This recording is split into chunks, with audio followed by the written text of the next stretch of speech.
नमस्कार, मी Sandeep Jadhav Patil banana house मध्ये तुम सर्वांचं स्वागत करतोय। महाराष्ट्र, कर्नाटक, आंध्र प्रदेश, गुजरात अशा विविध राज्यांमध्ये आपण टिश्यू कल्चर केळी रोपांचा पुरवठा करत असतो, त्यासोबतचं व्यवस्थापन देत असतो। आजची ही जी बाग आहे ती बाग आहे खुर्लेवाडी गाव, तालुका आहे पालम आणि जिल्हा आहे परभणी। इथले शंकर अशोक आळनुरे हे शेतकरी आहेत आणि या परभणी मराठवाडा भागातला हा परभणी जिल्ह्यातला केळीचा बाग आहे आणि एक साधारणतः आज 9 ते 10 महिने पूर्ण होतात आहे। तर ह्या नियोजनामध्ये ह्या पाठीमागच्या 9-10 महिन्यामधलं काय व्यवस्थापन केलेलं आहे याची चर्चा आजच्या या व्हिडिओमध्ये करणार आहे। तत्पूर्वी बनाना हाऊस टिश्यू कल्चर केळी रोपांची निवड करत असताना तुमच्या जिल्ह्यातल्या, तुमच्या तालुक्यातल्या अशा काही बागा, आदर्श स्थितीच्या बागा तुम्ही बघा आणि त्याच्यानंतरच टिश्यू कल्चरच्या केळी रोपांची निवड करावी। तर तुमचं पूर्ण नाव आणि इथला पत्ता सांगा। माझं नाव शंकर अशोक आळनुरे, राहणार खुर्लेवाडी, तालुका पालम, जिल्हा परभणी। बर, एकूण सगळं क्षेत्र किती आहे तुमचं? एकूण क्षेत्र आहे 3 एकर।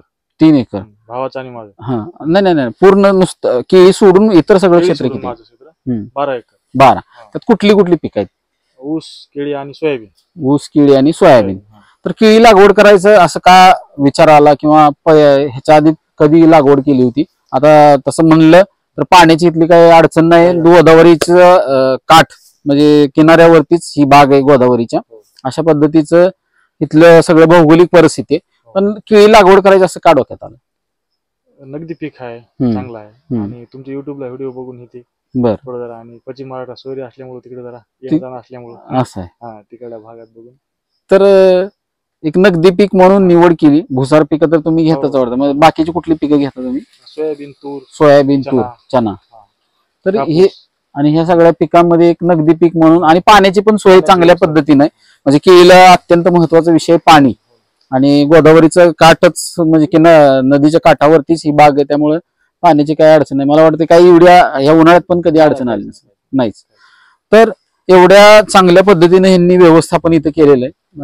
तर आळनुरे बंधू आहेत, दोघं भाऊ।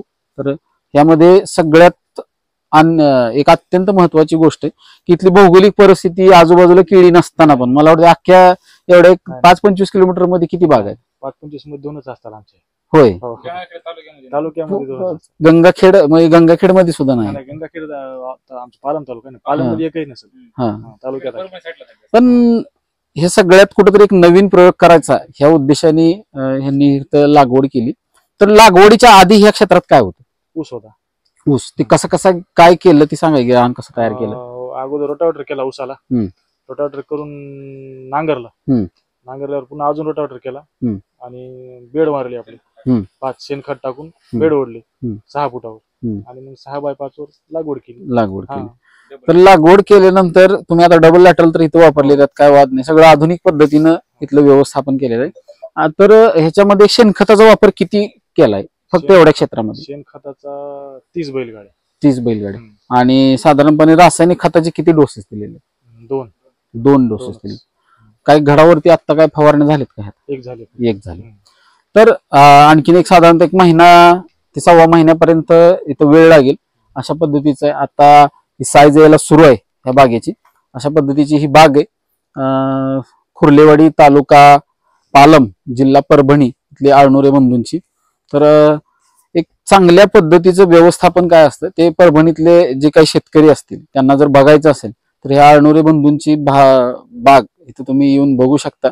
एकदम चांगल्या पद्धतीचं व्यवस्थापन, जसं पश्चिम महाराष्ट्रात व्यवस्थापन केलं जातं त्या पद्धतीने केलेलं आहे। पट्टी हवेसाठी बांधलेली आहे, डबल लॅटरलचा वापर केलेला आहे। त्यानंतर घडाची जर क्वालिटी म्हणलं तर सहजासहजी 31-32 ची रास इथं पडेल, अशा पद्धतीचं इथलं सगळं व्यवस्थापन हे आळनुरे बंधूंनी इथं केलेलं आहे। तर आवर्जून इथं तुम्ही येऊन बघू शकता, अशा पद्धतीची ही बाग आहे खुर्लेवाडी, तालुका पालम, जिल्हा परभणीतली। अशाच प्रकारच्या नवीन यशोगाथेत, नवीन ठिकाणी यानंतर पण आपण भेटणारच आहे। तोपर्यंत सर्व शेतकरी बांधवांचे मनापासून धन्यवाद।